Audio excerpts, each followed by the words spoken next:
अस्सलामुअलैकुम आउज़ु बिल्लाहि मिनश्शैतानिर्रजीम बिस्मिल्लाहिर्रहमानिर्रहीम। सही बुखारी हदीस नंबर 18।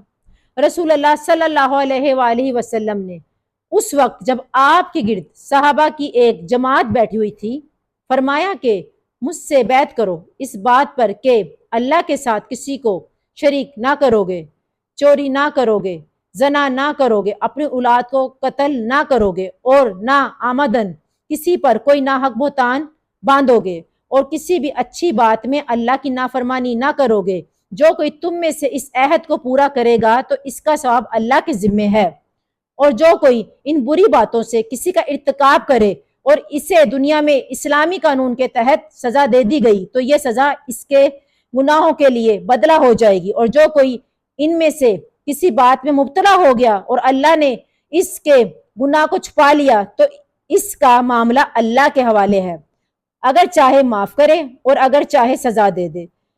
इबादा कहते हैं कि फिर हम सब ने इन सब बातों पर आप सल्लल्लाहु अलैहि वसल्लम से बैत कर ली। सुनने का शुक्रिया। इंशाअल्लाह हदीस का सिलसिला जारी रहेगा। Please like, subscribe and share this channel.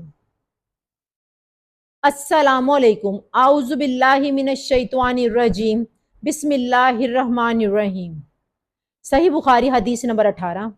रसूलुल्लाह सल्लल्लाहु अलैहि वसल्लम ने उस वक्त जब आपके गिर्द सहाबा की एक जमात बैठी हुई थी फरमाया कि मुझसे बैत करो इस बात पर कि अल्लाह के साथ किसी को शरीक ना करोगे, चोरी ना करोगे, जना ना करोगे, अपनी औलाद को कत्ल ना करोगे और ना आमदन किसी पर कोई नाहक बहतान बांधोगे और किसी भी अच्छी बात में अल्लाह की नाफरमानी ना करोगे। जो कोई तुम में से इस अहद को पूरा करेगा तो इसका सवाब अल्लाह के जिम्मे है, और जो कोई इन बुरी बातों से किसी का इर्तिकाब करे और इसे दुनिया में इस्लामी कानून के तहत सजा दे दी गई तो यह सजा इसके गुनाहों के लिए बदला हो जाएगी। और जो कोई इनमें से किसी बात में मुब्तला हो गया और अल्लाह ने इसके गुनाह को छुपा लिया तो इसका मामला अल्लाह के हवाले है, अगर चाहे माफ करे और अगर चाहे सजा दे दे।